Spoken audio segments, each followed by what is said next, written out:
This is a production of Cornell University. I teach science communication here at Cornell, both to undergraduates and graduate students, and do research on public understanding of science. And I'm really pleased that what we have today is a panel of scientists and communicators to talk about some of the issues involved in public engagement. So if I could invite them actually up to come up at this point. Roald Hoffmann, again, who you've already been introduced. Let me grab my bios here. Gaspar Taroncher-Oldenburg, who is executive editor of SciBX. You guys can come up and join us at the table here, which is a new publication produced jointly by BioCentury Publications and the Nature Publishing Group, focusing on the translational space between science and between academia and business. And then our third panelist is Jeff Nesbit, who's Director of Legislative and Public Affairs at the National Science Foundation.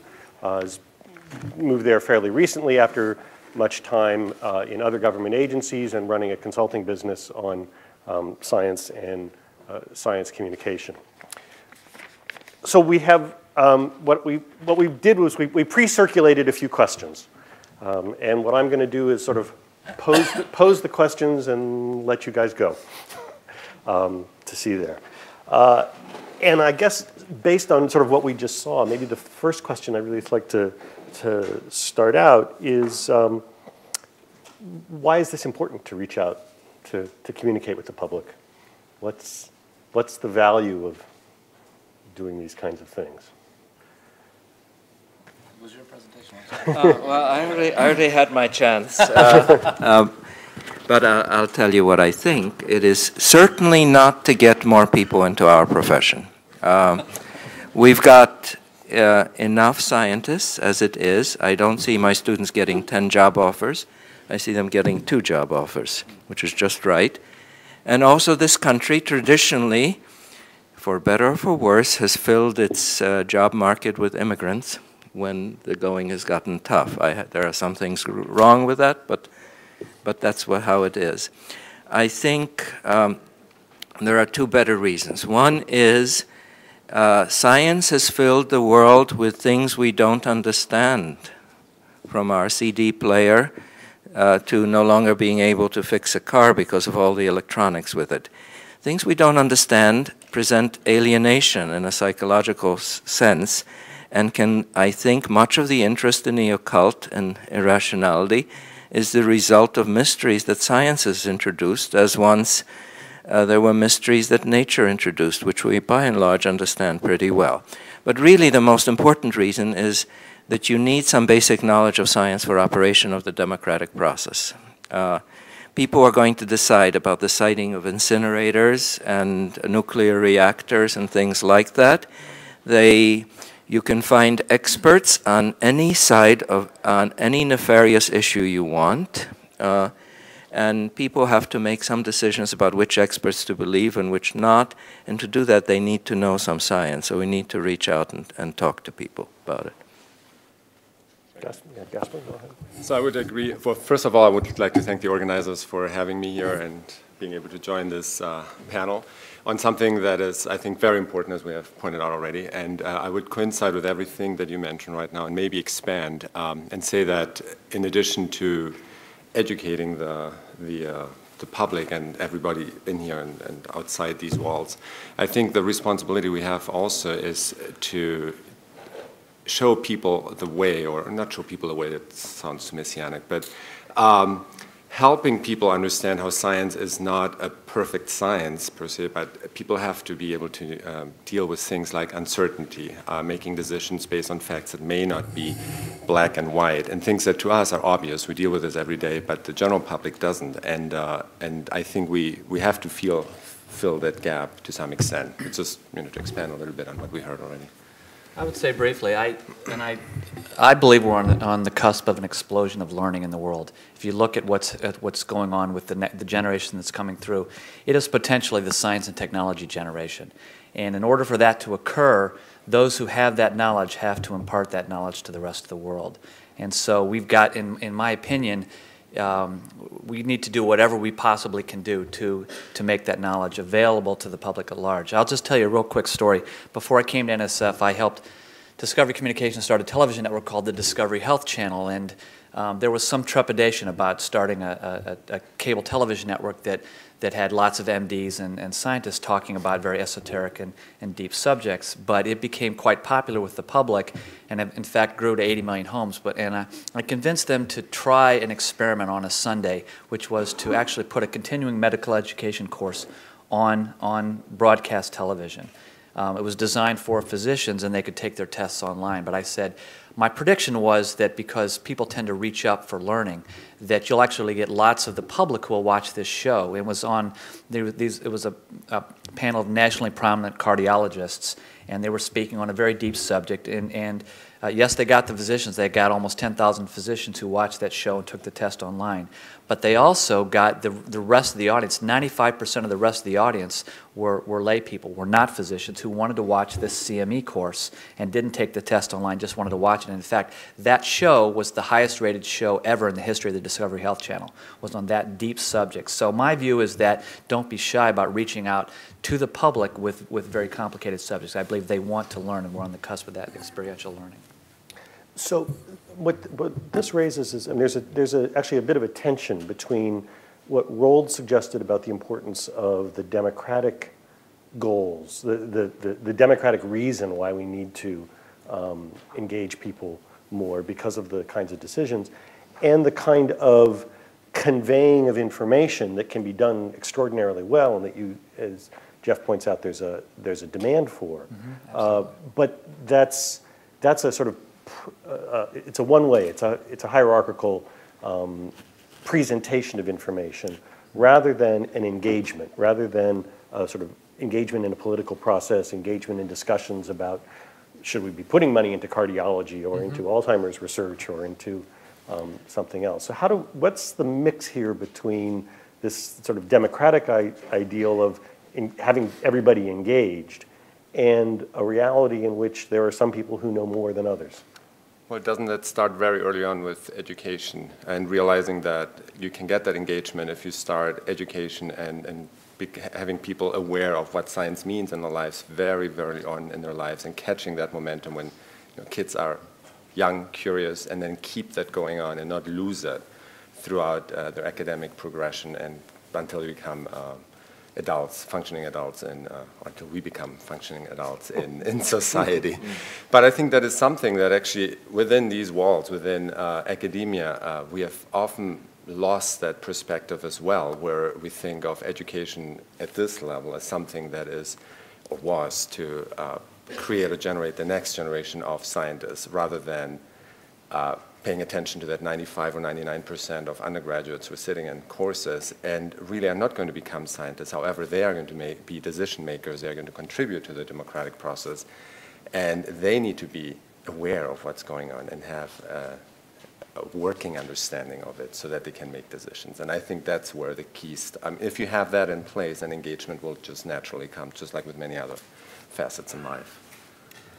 I'm fascinated by, I actually think that the media is changing so rapidly. That in fact it's no longer a teacher to a student. It's no longer just someone imparting news or information or knowledge in one direction. It's actually now a two-way street in many instances. For instance, if you look at Digit, the way Digit works, and it was my kids who educated me about Digit. I'm fascinated by that process. Someone has an idea, they send it into the Digit system, and maybe it's a completely bogus story when they send it out there. But others, in sort of a free-for-all peer review process, then identify whether that's true or false, and there's lots of comments. And if it's a false story and it doesn't really make any sense, it sort of drops off their radar screen. But if lots of people like that story and believe it's true, it sort of makes its way up the charts. So that's a very new way of communicating, and it's back and forth. And I think we're in that era when communication is changing rapidly. Roald? Well, I think expertise. We're talking about being expert and not, and also talking about master-apprentice relationships. I think you begin you often have to abdicate your authority and accept things from other people. There's a tendency, people with political, philosophical ideas, to preach. I think psychologically, by gaining expertise in some areas, you are willing to you have some self-confidence that you can learn other things, and you're willing to accept guidance in other areas. I think we can teach that in some way. The interaction in our research group, for instance, I like it that the graduate students are there for 5 years or so. And the postdocs are there for a year or two, except in some fields where they can't find jobs, like molecular biology, where they're there for longer. But I like the idea that the graduate students are a repository of knowledge in the group, so that the postdocs who are more advanced have to learn from the graduate students because they're there longer. And something like that psychology played out on a public plane is interesting to think about. So thinking about that it's that collective holding of knowledge and exchange rather than some kind of unit that's passed from one to another. Gaspar, what I'm thinking is in the context of the business community and this interaction where there's sort of different goals that an academic has, that a business has. Where does that fit in this discussion of science communication in terms of conveying or education?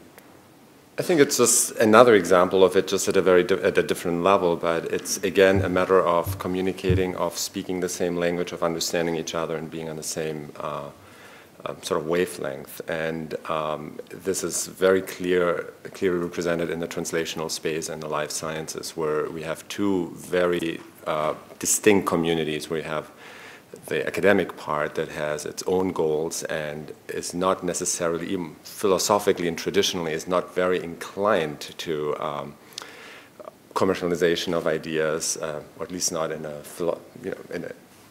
an out way, because it's not kind of a clean academic pursuit. And then you have the other side, which is companies and the practical aspects of this, where you do need to think about, well, how do you actually get this into a pill or into some way that can be commercialized? And that is a very practical approach that doesn't care whether a model or a mechanism of action is nice, neat, cool, or novel. It just cares about whether does this work or not. Can it be regulated or not? Is it safe or not? And that's the end of it. And that kind of interplay has to be worked out. And it's something that, despite what we assume, is actually not in place yet. So you need ways of doing this. Oh, it's interesting. There is this tension, and we see this at the National Science Foundation all the time. There's this tension between wanting to hold on to your knowledge that you've worked very hard, and then whether that should be freely available to the public. We had an interesting discussion in the National Science Board just at our National Science Board meeting, where we had two presenters present this question of open access to all peer-reviewed journal articles, and then of course the head of AAAS, who has Science Magazine, said, well, wait a minute, not so fast. And I think you've got this healthy tension going on between what's available to a small group of folks and what should be freely available to lots of other folks. And I think that tension is going to probably exist for another 5 years or so. And then you add to that the fact that you've got corporate interests who also want to enter into that game and see how they can work with the information that's there and market or profit from it. So it's an interesting time. Go ahead, Gaspar. I think it is definitely an area where you need a lot of dialogue, because each Absolutely. side sees the other one as the devil Exactly. in disguise or not so disguise.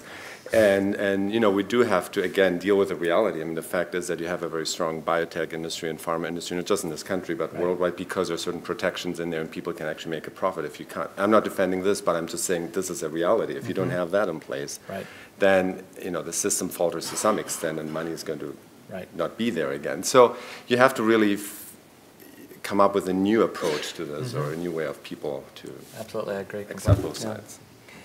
We see this access, no access played out, or the realities played out also in a discussion around open access journals. where I think the direction is clearly to open access, because that is the ethics and logic of the internet in some way, and yet there is no good business model then for how to fund the journals and the review process. Isn't there also a problem with the open access idea, especially from the business point of view, not the business model of the journals, but the business model of whether information should be out there, or whether there are intellectual property issues about containing knowledge, keeping it within the company? Do you see tension, either Roald or Gaspar, actually all three of you, do you see tensions there in, you don't want to talk too much because you may give away something that is quite valuable? So from my experience now working at Nature Biotechnology, it has been actually quite interesting. I think that discussion plays out at the peer review level. It does not play out at once something gets accepted for publication, because something won't get accepted unless you release certain levels of information that are just, basically for the big journals, you have to say everything. You have to say what your structure is. Nothing can be proprietary. Nothing can be kept secret. So all your sequences, everything has to be made public when you publish a paper. However, what that means is that a lot of companies specifically, they just won't publish. And we do know that there's a huge repository of information that is within companies that is not accessible to the general public. Is that a good or bad thing? The jury is out there. We can have our personal opinions about it, but that's a reality, and that's because of the system we have. So I can tell you, we in the past year especially, the National Science Foundation has been under quite a great deal of pressure from Congress to open up access to what it funds. In fact, we had gone back and forth with Congress on making all the not just the abstracts of the proposals that we fund, but everything that's related to it available in a database and available to the public. So I would say where it's coming from, I'm not quite sure, but clearly Congress feels like there's public pressure on them to make all of this available as broadly as possible to the public. Are there aspects of reaching into this business community, or compared to reaching out to the public? What I'm thinking of are techniques. Are there things that you do when you're trying to write for business that are perhaps different than if you're trying to write for the general public, or you're trying to write for a congressman or a congressional staff person, or you're trying to prepare something for the Cornelia Street Cafe, or or for an improv here on stage? Are there ways that you think differently about your material and how to present it? Well, I think that, of course you think differently. I view everything as teaching. I view the research as teaching. As to me, the question about whether that research makes a better teacher is crazy. I think teaching makes a better researcher. That is, the difference is entirely in audiences. First, there's one in my mind, inchoate, messed up. So eventually I say something at a group meeting, and it becomes real, reified, and the idea comes out, I support it. I write a paper, but it's no different from, I write a paper and there it goes out now on the internet, 1,000 people reading it, maybe 100 graduate students around the world assigned by their professors to read it carefully, are my most careful readers. I have to reach them. I can't grab them by the scruff of their neck and tell them this is what I mean, what I don't mean. It's exactly the same as in teaching in a classroom for introductory chemistry, but I adjust to the level of the audience. Some things remain constant.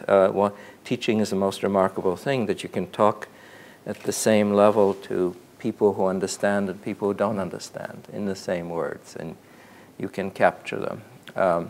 There are some common techniques, and we could talk about them. Well, one simple one is create no mysteries. Not techniques, or cardinal rule, cardinal sins. Create no mysteries other than those which nature provides you with. And then from that follows a lot of other things. And some things you adjust to the audience in part, and it's very interesting because you then evaluate the audience, you say what they want to hear in some way, but sometimes you have to say what they don't want to hear. It's interesting.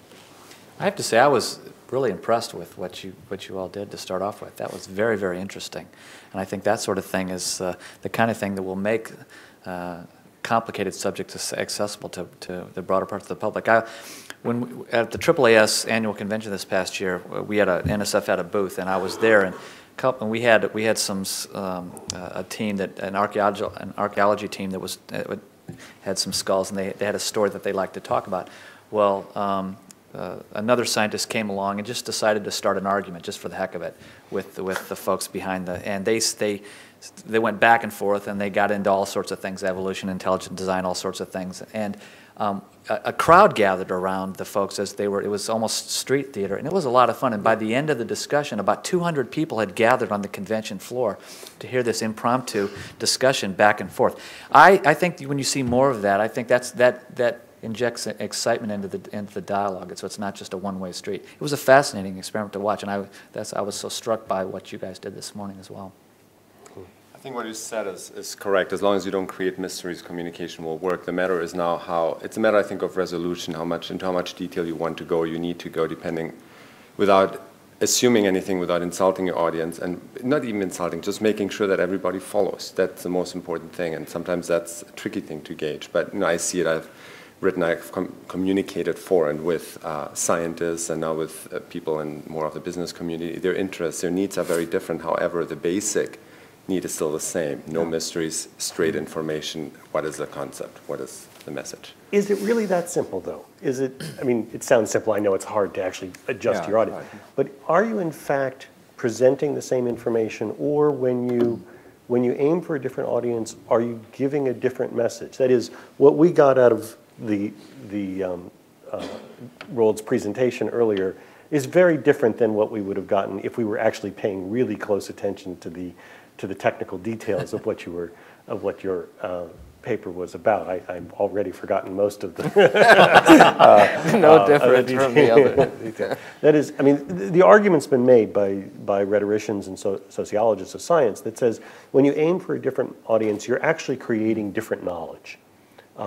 Because the way you expressed it, as Roald said, you had these inchoate thoughts, that when you pull them together for that general audience, they're getting something different when you target it for them. Now, I can already think of counterexamples, right? Yeah. Your cardiologists, right? Where it's the same message, just different people watching. So I actually think there's something positive about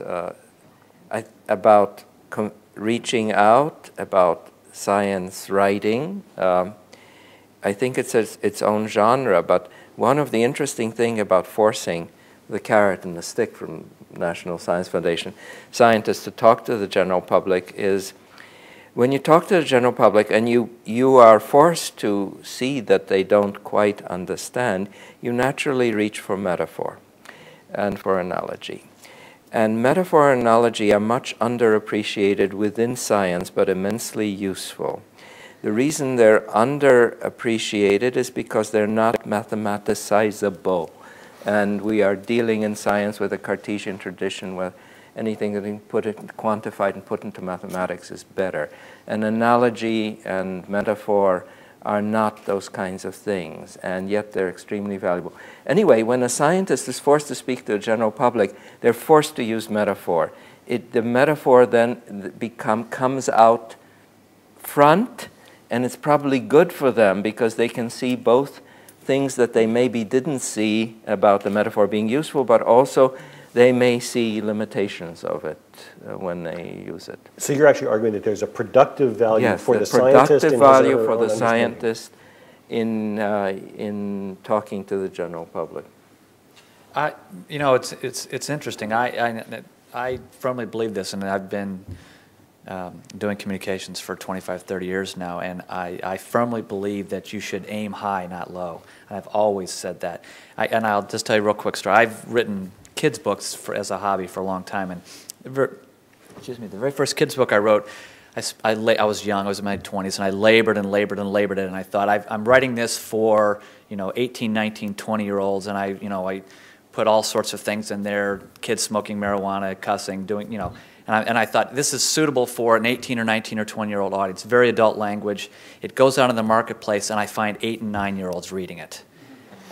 And that's who basically was reading that level of a book. And I learned the hard way that, you know, that in fact is, you should communicate, you should actually aim high, but you'll be surprised at who is capable of understanding what you're talking about. And it's especially true with you know, science subjects. I actually encourage everybody that we work with and talk to, don't dumb your lecture down. Don't reduce it to a level so that you believe that everybody, you want everybody to understand it. I actually encourage folks to aim as high as possible and force the listeners and the people who are watching to reach up to where you're talking. Yes. It's actually an interesting idea. I mean, you just brought up this idea of analogy and metaphor, and I'm always reminded of when I first arrived in the US, and I came from a more traditional European tradition of how you learn science and how you communicate science as an undergraduate or as a graduate student. When you write papers, there's nothing wrong with writing sentences that have several subclauses, that are complex, and you use more complex words. I came here and I was told, simple sentences, that's how you communicate. You don't want to make, you're not writing a work of fiction. And I said, that's fine. However, language can sometimes convey in a descriptive way what we're trying to say, the subtleties of what you're trying to say. You know, a clear example of this is when you read old scientific works beginning of last century in German, for example. The language, but it's true, we laugh about it. However, the language is so descriptive because you can make up words to say exactly what you want to say. And yet here I was now confronted with the exact opposite. You're supposed to simplify, not use any words. I mean, using the word rhetoric or something like that is already a no-no. And I've seen this also as an editor. You're really trying to simplify. However, over time I've come to see how that is actually not a wrong thing. As long as you strike a balance, it still doesn't dumb down things. You need a balance. Right, and that balance I think is very important so that you then can bridge that gap. In general, use of colloquial language is important in scientific paper and communication. The more complex thing you have to communicate, I would say you should use more colloquial language and encourage students to subvert the scientific process and do it in various ways in the literature. Can't subvert it too much. I can't write the articles as poems. I won't get it by the gatekeepers. But within the thing and try in little ways to subvert the process. I mean, we saw this, or I've done this at a level of editing papers at Nature. And as you all know, a lot of papers come in full of jargon. And people think, well, that's the way to do it because that's how my people will understand it. And yet you have to fight with authors to tell them, no, a physicist should be able to pick this paper up and at least have an understanding of what's going on from reading, not the entire paper, but the abstract and maybe the introduction. I have a lot of trouble with Nature. I mean, we recently no, but since you brought up, you were. I recently, until this year, I had a great line that you can be a good scientist without ever publishing an article in Nature or Science. But then I broke it because, damn it, Neil Ashcroft wanted to publish that paper about the high pressure. And so we published, and I was appalled by not the push toward clarity, because I know about that, but the push toward newsworthiness by the editor. Pushing every sentence of ours to the extreme, to making claims that we didn't want to make. And I know I'm just a stupid scientist who's trying to be conservative, but I'm more than that, I think. I think this was excessive, and I think that's a disease of both nature and science. Well, we've recently begun to experiment with something at NSF. We've, with Nature, PNAS, Proceedings of the National Academy of Sciences, and Science, we're taking, when we can anticipate that something's going to make news, an article, peer-reviewed article that has a principal investigator who's been funded by the National Science Foundation. We're interviewing that PI from a studio that we've built in our offices in Washington. And one of the things we've learned very early on is that if you can just ask, when we're trying to create 3 to 4 minute videos of, that sort of get to the essence of what's in that article, we learned very early on that if you ask one question, the scientist on the other end may take 10 to 15 minutes to answer that one question at the start. So we're having to educate folks about how the sort of the modern media works. So that gets to another point here that's coming up here, which is how do people learn to do this. So one of the things that I've found is that if I talk to people Jeff, in your position, right, or executive editors or heads of societies, should scientists be engaged in reaching out to the public and reaching multiple audiences? Oh, of course, it's tremendously important. Right. What do you tell the postdocs in your own laboratory or your graduate students? Oh, stay in the lab and get your work done, right? So that the problem being that, Roald, you're an exception. The problem being that if you teach graduate students and postdocs to stay in the lab, they never learn how to reach out. And then by the time they reach the point that they are the PI on an NSF grant, they don't know how to do it. Right. So how do we train younger scientists from undergraduate on to be able to reach these different audiences, to understand metaphor, to understand the value of the 2-minute answer without pushing too far, as Roald has suggested, to making claims that you may not be ready to make? I don't know if you can train directly for it. I don't think you can have a course on that. I think, again, it comes through the whole process of education and making sure that students never ever leave that more sort of general context in which their research and their work is taking place, meaning not just a general context of an organism that they're working on a cell, but I'm talking about the societal context in which this is happening, which may be more or less removed, more or less relevant, however, it's there. And I think that is something, especially in the last 30, 40 years, has been lost a lot, and I'm talking about the life sciences now, just because there was this push to making everything, bring it down to the molecular, to the minimal expression that could be studied. And in that process, over these last few decades, and we're luckily now getting out of this again, we definitely lost the view of why this mattered. And at the same time, as we often forgot how to put those findings back into the context and realize that maybe they were meaningless because they didn't take into account the whole environment in which this was happening. So again, I think that's something you can't teach. It's something that, I mean, a student to start with, a person is part of this general body of knowledge when they're young, and it's only gradually that they're extracted from this and they become more specialized. I think that just should never happen to that extent. It has to happen to a certain extent, but not as far as it does. We're experimenting with something called postcards from the field, which I think speaks to what you're talking about. They're designed to be reports by postdocs or younger investigators where they describe briefly the work that they're doing out in the field. And the requirement is, you can't talk for very long. It's essentially a postcard with an interesting picture or two, and you have to describe what's going on out there with your work. And I think that sort of training does help to a certain extent. You have to make it available, and it's designed for the internet and for blogs and some other things. So I think there are tools that you can use that address that.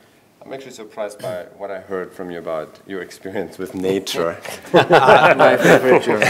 Actually, I have very good relations with the other part of nature, just the science part. The reason I'm surprised with that is that having been an editor at Nature Biotechnology, not Nature proper, one of the first things that you're trained on is to actually downsize any claims that come from authors. This is the panacea for curing cancer or along those lines.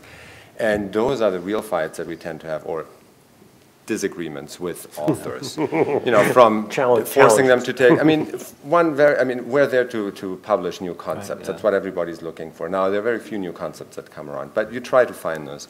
And one of the things we do is, the word novel or new is erased. Yes. That's not something, if it were novel or new, we wouldn't publish it to start with. That's just a very simple example. But it goes from there to take away any kind of claims for anything that goes beyond the science. However, what you're saying maybe is a reflection of something else, that sometimes we do have that role of helping or guiding authors a little bit on, well, have you thought about these other implications of your research, or how it could have this other outcome for whatever reason or in whatever context. And I think that sometimes is met by surprise with authors or not. I don't know exactly what happened in your case, obviously, but... Well, yeah.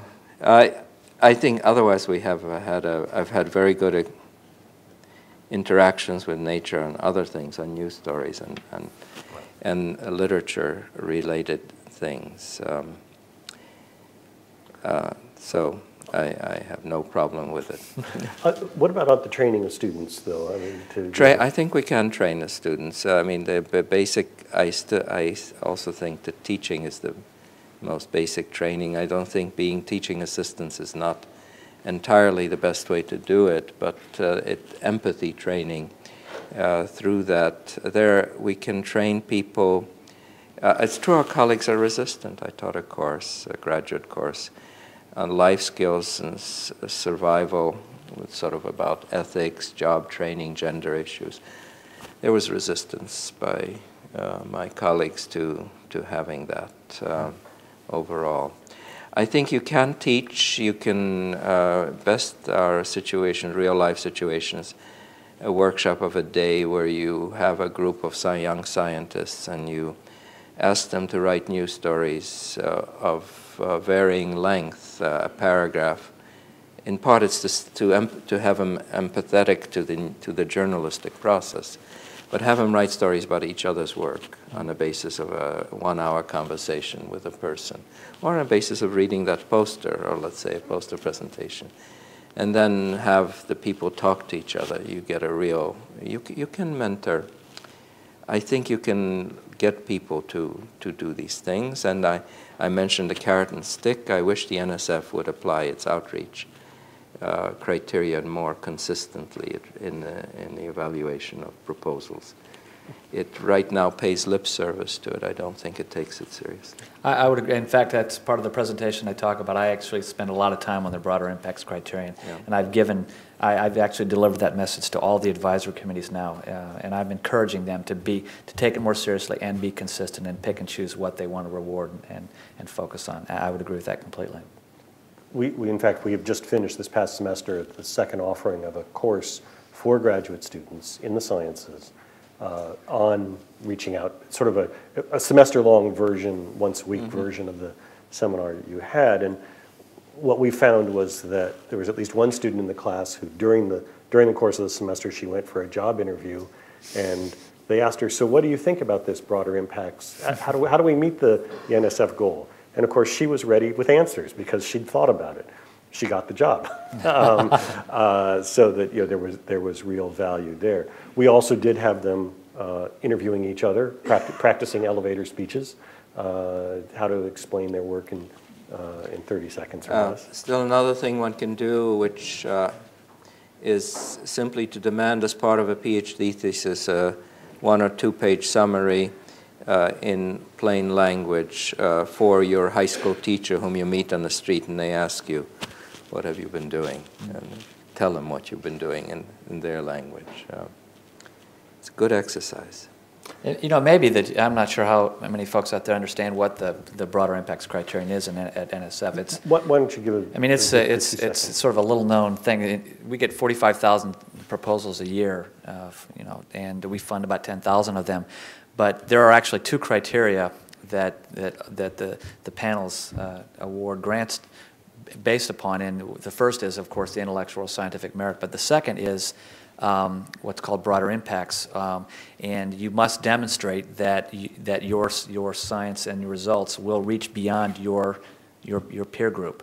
That you must demonstrate that either through educational materials or through broadening participation or diversity, or my particular interest, reaching out to the public, you must demonstrate how it will go beyond your area of interest. So, and the NSF takes it very seriously. I mean, in 2002, it made a determination that if you did not have a second criterion in your proposal, you would not be considered at all. So it is certainly a standard, but as Roald said, it's there's mass confusion even today as to what constitutes broader impact. So we're attempting to sort of clarify what that means.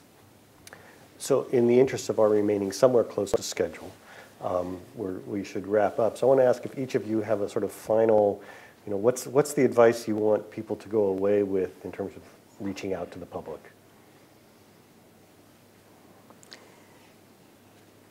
Given that this particular audience is science, community, business people. I think the rewards are great. You strike up conversations with people, students talk to you. Establishing teachers are very grateful for this outreach. You put things in the hands of teachers. I think you have, and as I mentioned before, actually, I think as a result of talking to you about your work to a general public, that you gain more insight into, deep down into what you are doing. And I think can be very important to you personally. I would like to expand on that and say, yes, go into these kinds of exercises, try to explain what you do, what you're interested in, but also open your ears and listen to the reaction, listen to the feedback. What kind of reaction does it elicit? Do they understand? Does it not work? Is the message wrong, or is what is wrong or what is not wrong? And I think that part, that communication goes actually both ways, is very, very important. I would just conclude. I think we live in a very exciting time right now. I think that as I mentioned at the start, I think we're on the cusp of an explosion of learning in the world. For that matter, I mean, computers 10 to 20 times as fast as they are now in a very short period of time. 3D images that you'll see on flat screens that sort of visualize what people are talking about. The simplest message is that no matter how complex the information, tell a story or tell stories about it, because it's a time-honored way of conveying information to a mass audience. So, great. Please join me in thanking the panelists.